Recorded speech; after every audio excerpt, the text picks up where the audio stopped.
Now, live on KBTX, the Brazos Valley's news leader, this is News 3 at 10. Good evening and thank you for joining us. I'm Clay Falls. We'll have your top stories coming up, but first, Carly Cassidy has a look at your Christmas Eve forecast. And Carly, it's been really not very Christmas weather outside for Santa tonight. He's going to have a warm night delivering all those gifts. Yeah, definitely. It's a bit of an unseasonable day. Santa maybe just feeling a little bit warm compared to what he is used to, but actually we saw some peaks of sunshine throughout the day. A little bit of that cloud cover as well. When some of those clouds moved through, had some of that drizzle as well, but really not a whole lot of rain for today. Really just that cloud cover that passed through. And besides that, it was a warm day. Usually our high temperature is about 61 degrees. We're about 20 degrees above that for some of us. Belleville had hit 81 degrees, 78 today for Bryan College Station. And outside right now, we haven't dropped off a whole lot into the low 70s for Bryan College Station, 65 in Centerville and 69 in Madisonville. Now we'll have the rest of our Christmas Eve forecast coming up in just a little bit, and we'll also be checking in hopefully with Santa in just a few minutes. So listen things back to you, Clay. All right, thank you, Carly. Police departments across the country are on alert this weekend after ISIS called for attacks against churches in the U.S. Wendy Gillette is in New York City, where one of the country's most iconic churches is located. Following the latest terror attack in Berlin, the FBI and the Department of Homeland Security sent a bulletin to law enforcement agencies nationwide to warn of vigilance against lone wolf attacks. One of the most significant threats facing this country today comes from people who are inspired by terrorist ideologies but operate independent of a terrorist organization. CBS News has learned the bulletin was issued Friday after ISIS called for attacks against churches in the U.S. during the holidays. An ISIS social media group published a link listing the names and addresses of thousands of churches. The link also urged followers to attack other public places. At St. Patrick's Cathedral in New York City, metal barricades are set up and police officers direct the large crowds. The city's police department says that's normal procedure this time of the year. The NYPD says there are no specific threats against any targets such as St. Patrick's, and that the department is operating with its usual high vigilance. The McDonald's from Easton, Pennsylvania got tickets in August to attend midnight mass at the cathedral. They'll be met by employees checking bags and metal detectors. There isn't a safer place to be, really, in my view, so I'm not concerned at all. Pittsburgh resident Michelle Suaro is also not worried about the threat as she snaps pictures and tours Midtown with her family. Not that there's not that possibility, I just choose not to concern myself with it. The bulletin to law enforcement says historically, ISIS lists like the one naming churches have never resulted in a successful terror attack. Wendy Gillette for CBS News, New York. The United States was not the only place security was heightened for the long Christmas weekend. Security throughout Italy and at the Vatican were on high alert today after Italian police killed the man believed to be responsible for the Berlin market attack just the other day. Investigators sought to determine if Anis Amri had accomplices in Italy, and associates of the 24-year-old were arrested in his home country, Tunisia. Rome authorities banned vans or trucks from entering the city center, and at the Vatican, where Pope Francis celebrated Christmas Eve Mass, police cars and jeeps were placed about every 100 yards. More than a month after he won the race for the White House, Donald Trump continues to assess the outcome of the election by applauding remarks made by Russian President Vladimir Putin. Errol Barnett has the latest on the Trump transition. In his annual press conference, Russian Federation President Vladimir Putin said he wanted to modernize Russia's nuclear weapons to penetrate missile defense systems. Putin's message came on the same day President-elect Trump, once accused of cozying up to Russia, gave a TV anchor in festive pajamas this message. On the phone, he said, "Let me just tell you, let it be an arms race, because we will outmatch them at every pass and outlast them all." That phone call clarified Mr. Trump's earlier tweet, saying the United States must greatly strengthen and expand its nuclear capability until such time as the world comes to its senses regarding nukes. That tweet dropped hours after Putin pledged to enhance his country's nuclear forces in a meeting with Russian military advisors. Trump's incoming White House press secretary Friday reiterated Mr. Trump's nuclear stance. There are countries around the globe right now that are talking about increasing their nuclear capacity, and the United States is not going to sit back and allow that to happen without acting in kind. The nuclear saber-rattling isn't being taken literally. You know, he's posturing is what he's doing. If it takes a stance of saying we're going to modernize our nuclear arsenal, so be it. Also on Friday, the Trump campaign released this Christmas-time letter from Putin to Trump, hoping to bring U.S.-Russian collaboration to a qualitatively new level. Trump in a statement said he hoped both sides are able to live up to these thoughts and we do not have to travel an alternate path. Just days after meeting with Boeing and Lockheed Martin CEOs at his resort in Mar-a-Lago, Trump sent another national security tweet that sent markets rippling, this time targeting the U.S. military's elite Joint Strike Fighter, nearly invisible to radar, citing, quote, tremendous cost and cost overruns, end quote. The U.S. Centers for Disease Control and Prevention has announced about $10 million in federal funding for the University of Texas Medical Branch to study emerging and exotic pathogens such as Zika. The Galveston County Daily News reports that the medical branch is one of 4 universities to receive the funding. Iconic actress Carrie Fisher is in the ICU after suffering a heart attack on a flight from London to Los Angeles. The 60-year-old Star Wars actress was on board a flight Friday when witnesses say she suffered a massive heart attack. The flight landed in Los Angeles where pilots called for medical help for a passenger in distress. Airport police say paramedics performed CPR on Fisher before she was rushed to an area hospital. Well, hundreds of people across the Brazos Valley spent the day completing their holiday shopping. News 3's Abby Knight caught up with some customers shopping down to the wire. She joins us now in the studio. Abby. Clay, I spoke to several people who were hoping to cross some names off their Christmas list. One Navasota woman told me she couldn't believe she was able to find the exact gift she was looking for this late in the holiday shopping season. I was surprised that I found it, but I'm glad I found it too, so now she can, be happy on Christmas. Dorothy Jacobs lives in Navasota, but drove to the College Station Toys R Us to pick up last-minute presents for her 4-year-old. At Target, Carol Phelps was making a mad dash to finish her Christmas shopping.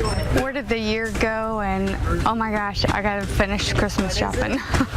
And Phelps was not alone. Target was filled with shoppers pushing buggies down the aisles. Items were flying off the shelves, but everyone seemed to be getting along. Sue Kelly says that this year's shopping hasn't been as competitive as years past. I have fought with people over a doll or two. Phelps says she's picked up gifts all year long and has ended up buying a little something extra for some people that weren't on her list. Oh, of course, like the bear. Who needs a bear? I do. As Jacob's shopping wrapped up, she shared why gifts for her daughter mean even more this year. So this will be the first Christmas that I don't have to work tomorrow, that I'm able to spend, the whole day and the morning and actually watch her open up her gifts. So I'm really excited. Jacob says she's delighted to see her daughter tear through the wrapping paper and watch her expression on Christmas morning. I can see it now, all lit up, smiling, just, happy to get what she wanted for Christmas. Jacob says she works for a nursing home, and like many other professions, Christmas Day is often just another work day. She says because Christmas falls on a Sunday this year, she lucked out in getting the day off. Live in studio, Abby Knight, News 3. Thanks very much, Abby.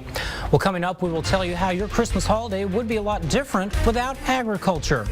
Tonight, we'll also hear from John Chavis, who talks about the Texas Bowl and K-State's offense. It was a warm and muggy Christmas Eve, but it could be even warmer tomorrow. Your Christmas Day forecast is coming up after the break.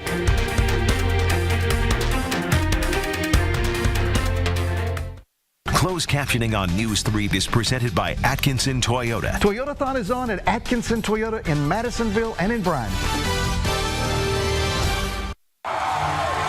It's all about people. It's all about home. Working together, loving our own. From country roads to our city streets, it's the neighbors we love and the new ones we meet. KBTX, the very best we can give. We're here where you need us, here where you live. See life the way that you choose. Oh, yeah. News 3, this is your news. KBTX, it's the time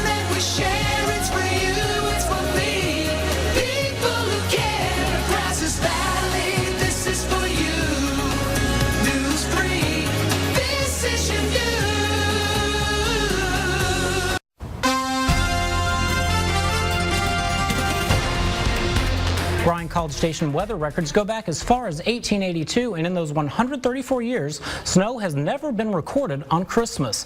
But what about prior to that? According to the National Weather Service, snow has fallen the week before and the week after the holiday, but never on the 25th. However, this image was sent to KBTX by a weather watcher depicting a white Christmas on the Texas A&M campus in 1876, then the Agricultural and Mechanical College of Texas, the first Christmas the college was open.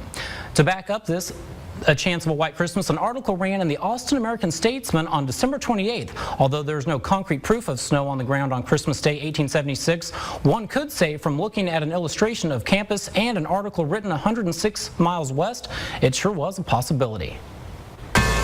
News 3 weather from the Pinpoint Forecast Team. Brought to you by the Bank and Trust. Local bank, local bankers. And now, local weather. While we don't have any snow here, we actually do have sight of Santa.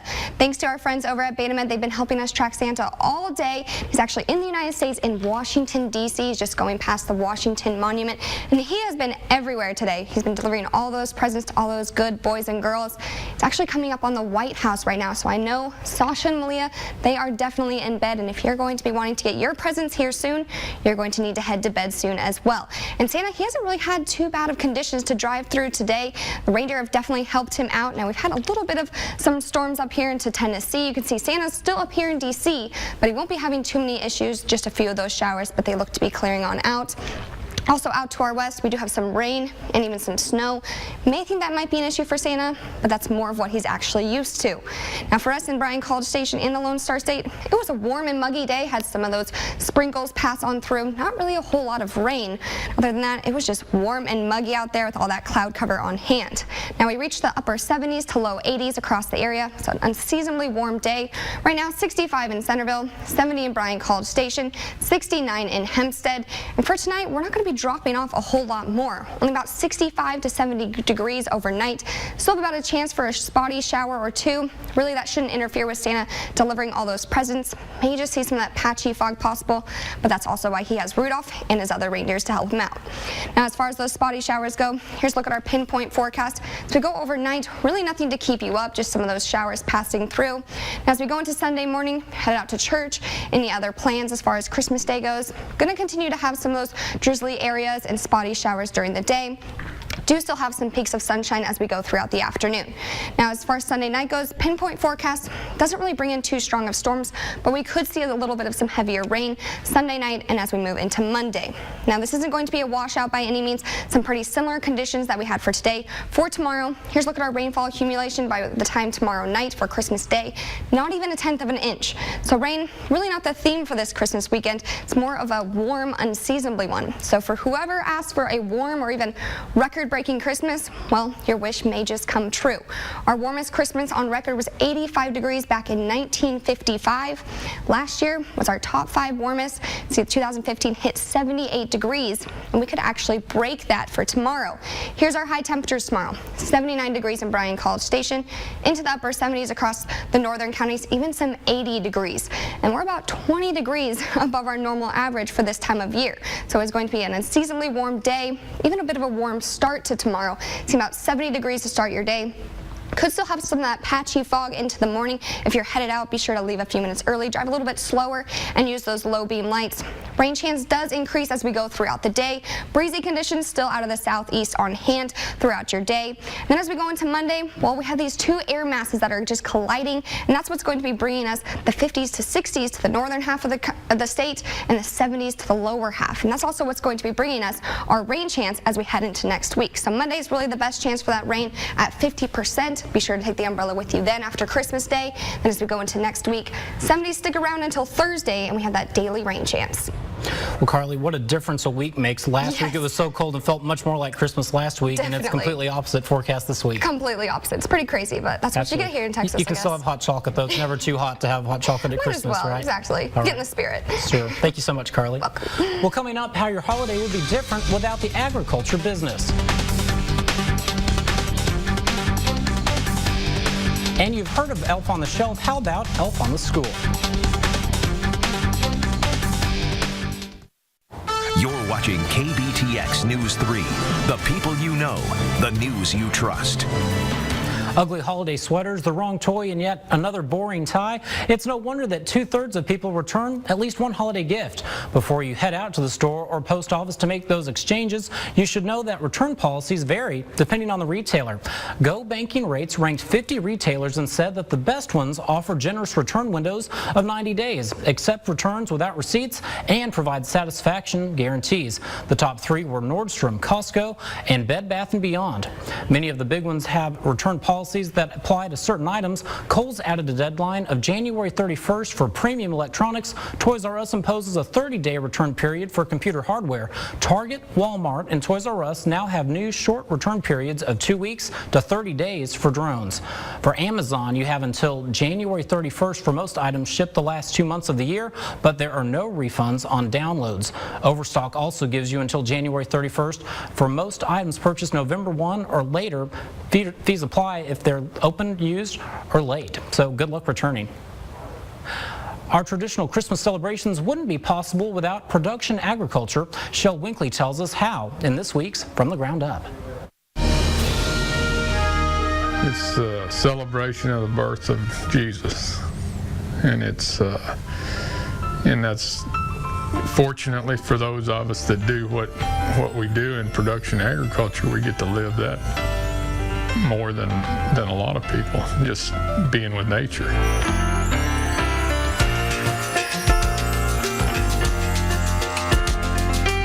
I mean, we see the miracles out there every day.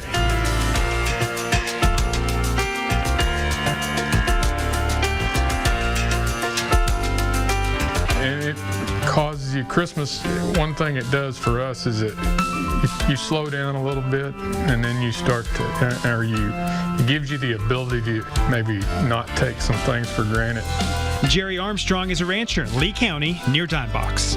Well, no matter how you celebrate Christmas, hopefully you're going to have a Christmas meal with your family, and ag is going to be right in the center of it.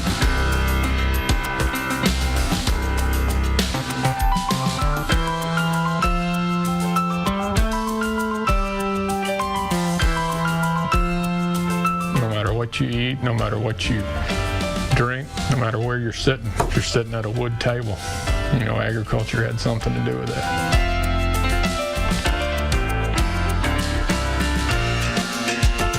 So we are at the center of the holiday.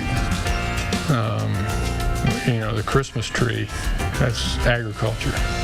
It's a good feeling as a producer to know that you've got a part in something as special as Christmas. I'm Shel Winkley, looking at Central Texas agriculture from the ground up. From the Ground Up is brought to you by Producers Cooperative, proudly serving agriculture since 1943. Well, tonight the Houston Texans were in action. It was nothing short of a Christmas miracle for the Cleveland Browns. And what A&M defensive coordinator John Chavis says that the Aggies can expect from Kansas State. That's just ahead in sports.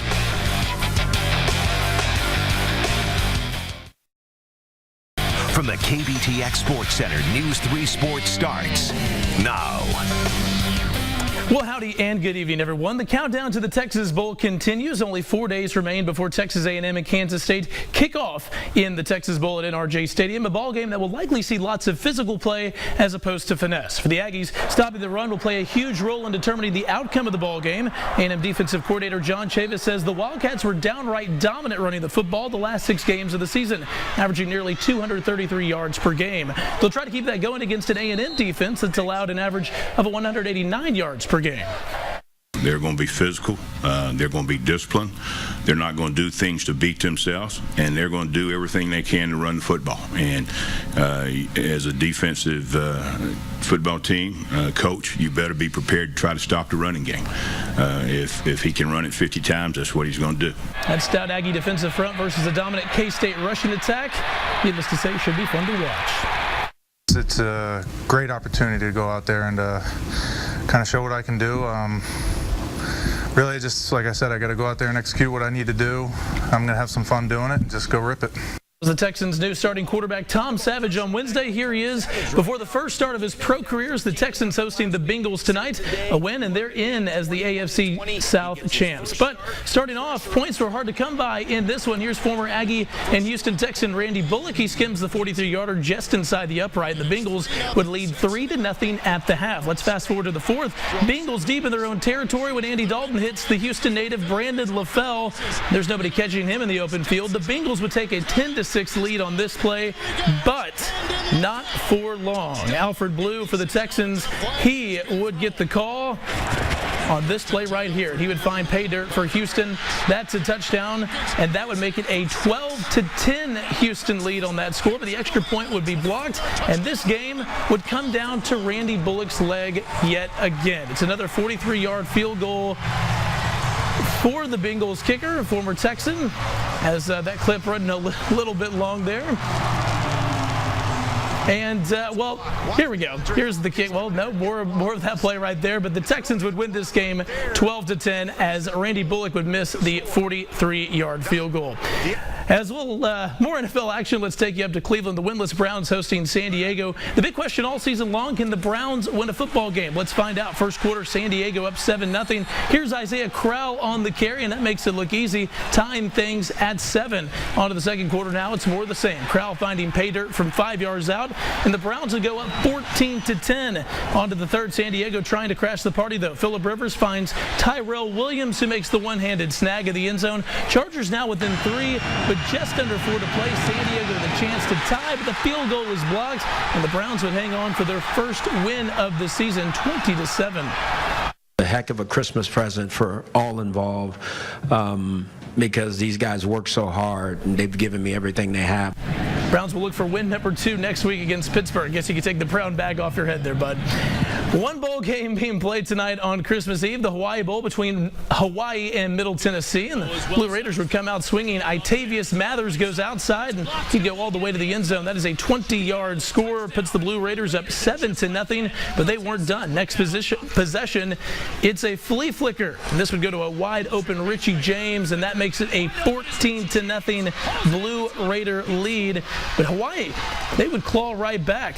Here's Drew Brown, fakes the handoff, and he skirts just inside the pylon for the score. That would make it 21 unanswered for the Warriors. They would lead it 21-14. Then just before the half, this pass, a thing of beauty. Brown goes deep to Marcus Kemp, who hauls it in for 6. It'd be a 35-21 Warriors lead at the half, and they currently lead it 48-35. No bowl games tomorrow on Christmas Day. You've got 2 NFL games as well as basketball as the Spurs host the Bulls. And we'll take a quick break. We'll be right back after this.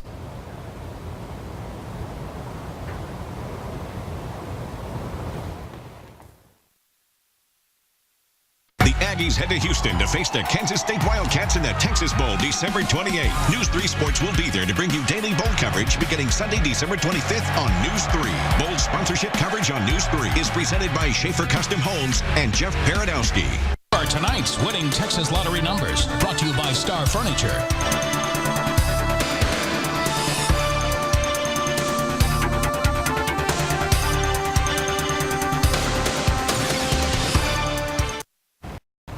You may have seen the toy Elf on a Shelf, but you probably have never seen Elf on a School. Well, now you have. The elf perched himself on the corner of an elementary school in Pennsylvania yesterday morning. The elf's job was to watch over all the children and then report back to Santa about whether the kids were being naughty or nice. That's pretty cool. I guess that's a good way to make sure you're on the proper list for Christmas tomorrow. That definitely is. And Santa, he'll be having some pretty good conditions to make his way through overnight to deliver all those presents. In the 65 to 70 degrees, has a chance for just a shower or 2. May just see some of that patchy fog possible, but really shouldn't be too much of an issue for Santa and the reindeer. And tomorrow will be another warm, unseasonably warm day. We could even beat a record for the top 5 warmest Christmases. All right, a lot of warm weather. Yes. Well, from our KBTX family viewers, we wish you a very Merry Christmas. We'll be back tomorrow. That's all of our time tonight. More local news tomorrow night at 10 or anytime on our web channel, KBTX.com. Thank you for watching News 3 at 10 on KBTX. The people you know, the news you trust.